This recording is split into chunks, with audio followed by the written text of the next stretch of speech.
How's it going, YouTube? We are now back to interviewing rail fans. Our next rail fan that we're going to be interviewing is... My name is Anthony. Anthony. And we're going to give him the same 8 questions that we've done with 5 previous rail fans. We haven't interviewed anybody in a long time, have we, Extreme Pottery Fan? But, Anthony, what's your YouTube channel? My YouTube channel is Costal Railfan777, and I also do Instagram, a separate page, and that's where I take pictures of the trains I catch here daily. Same username as well? Yes, but with the space on, the only thing that people usually get mistaken is the space with Instagram is that it's a underscore 777. Yeah. Okay. So it's Costal, for my Instagram is Costal Railfan underscore 777. Perfect. Sounds good, Anthony. All right, YouTube. The first question, Extreme Pottery Fan. What was your earliest train memory? So my earliest train memory, it's a hard one, but back in 2015, which that's like the year I started doing YouTube. For those who do not know, who I have not mentioned it to, it was 2015, I believe. The start of the year actually.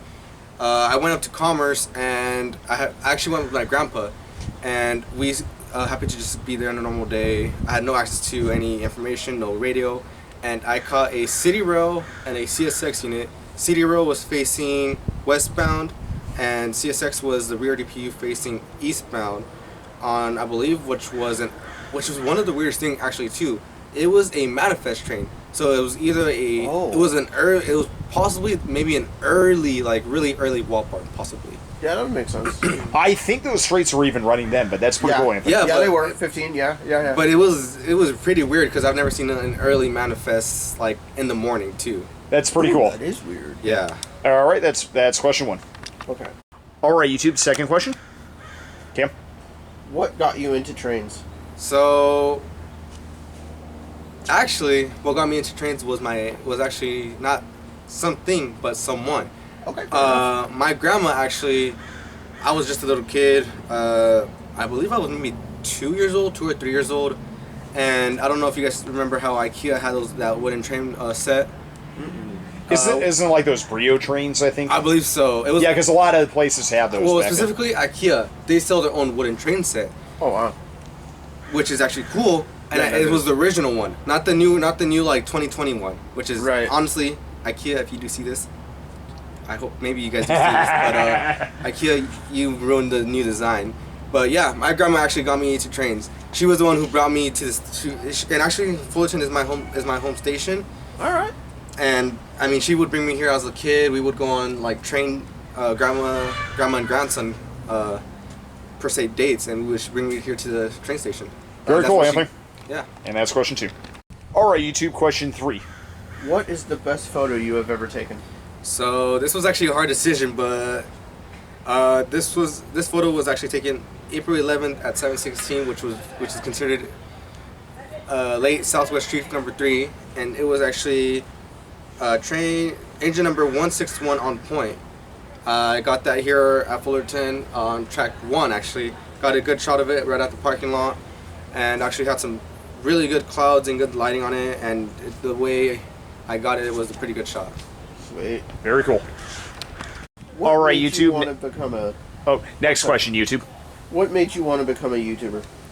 Okay, so from taking like photos and videos, I would as a kid I would take videos on the station and didn't know really what to do with them. I would just keep them for my entertainment. Right. And I was like, okay, I've been getting some really good like videos and pictures of them. Right. Specifically the videos, because I didn't have anywhere to post the pictures, of course. Right. So I was like, you know what, it's maybe time to let out the content out into the real world. And that's when I decided, you know what, there's YouTube, as YouTube was created that time.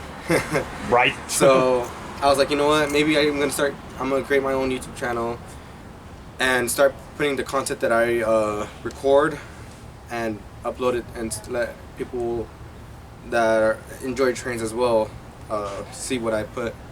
Very cool. Now I've grown, and I now have, I believe, 120 subscribers. Nice. Not too shabby. Cool, Anthony.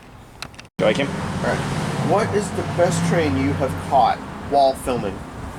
So, while filming, This was in June of this year.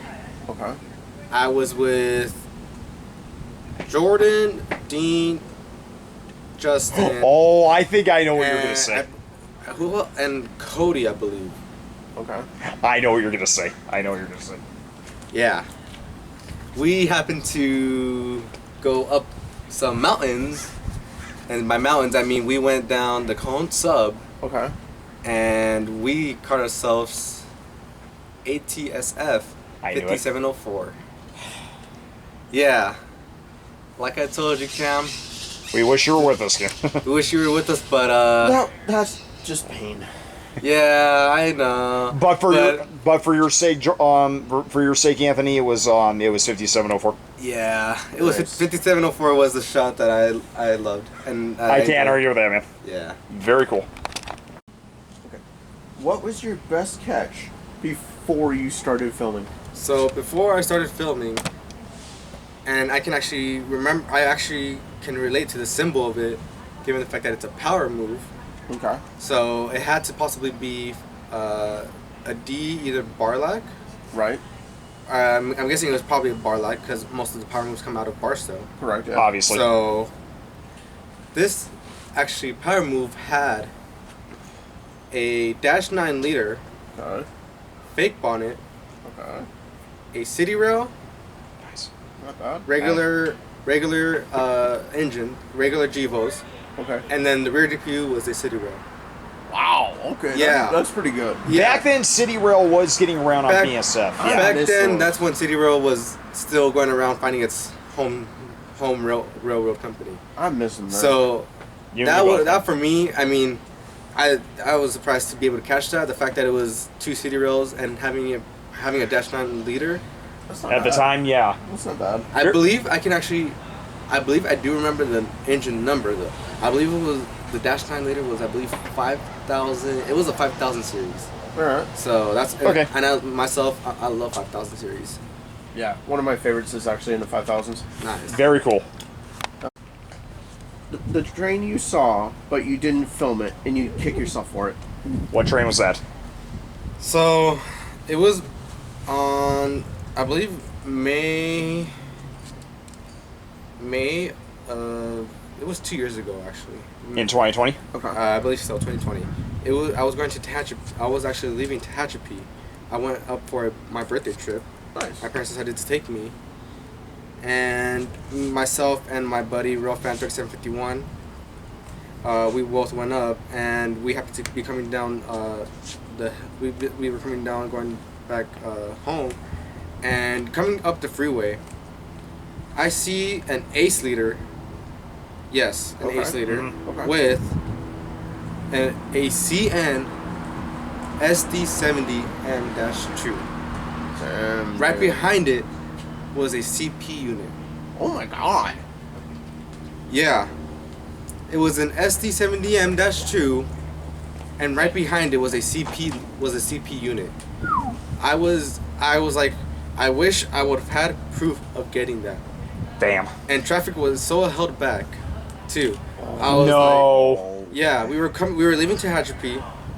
Our closest location was the depot. We already passed an exit. No, We were know not close. We were not close to any exit. I know exactly where you guys were when you spotted this. Where were they, Cam? They We were near the Mojave subdivision, and we were near a subdivision where they split off like this. Oh, where the Palmdale goes south and the BSF goes this way? I believe so. Okay, they're on the Yeah. south end of Mojave. Yeah. And you know believe how there's so. no exits there. Yeah. An BNSF ace leader Thundercab unit. Jesus. Yes, a Thundercab unit. CN SD70M-2 and a CP unit. Shit. That's a consist right there, Anthony. That's a nice one. Yeah, I really wish I would have got footage of that. I bet. All right, and our final question for Anthony. What era would you go back in time just to film trains? And why? So I would go back into the maybe mid-90s, late 90s era. Okay. Like into when BSF still had those rainbow consists? Yes, but no. So I myself I'm a big Santa Fe guy. All right. So Like us. in that era, that's when they were transitioning from Santa Fe to BNSF, when they started having what we call pumpkins, but as most of you guys may see them as orange, of course, but as fans we call them pumpkins, of course. So back in the 90s, Santa Fe had the gray, or no, sorry, the silver and red paint scheme. Yep. This guy is the biggest fan of that scheme. Don't get me started, Anthony. Oh, yeah. Oh, I loved it when the RCal 00191, the La Mirada local, had a Santa Fe unit. Prior to 2017, those were those were common. the days, man. Yeah, but that's the era. I'm a big Santa Fe fan, and I love that silver and red paint scheme on, especially when they're leading Exactly. into the LA Basin. Well, I would, man. so basically, the end of the Santa Fe era. Gotcha. Pretty much. I would beg if I could, I'd beg my parents to like let me miss a day of school just to see a Santa Fe leader come in. That'd be cool. But unfortunately, you know, Too young, Anthony. school's first. But Yeah. so I love that.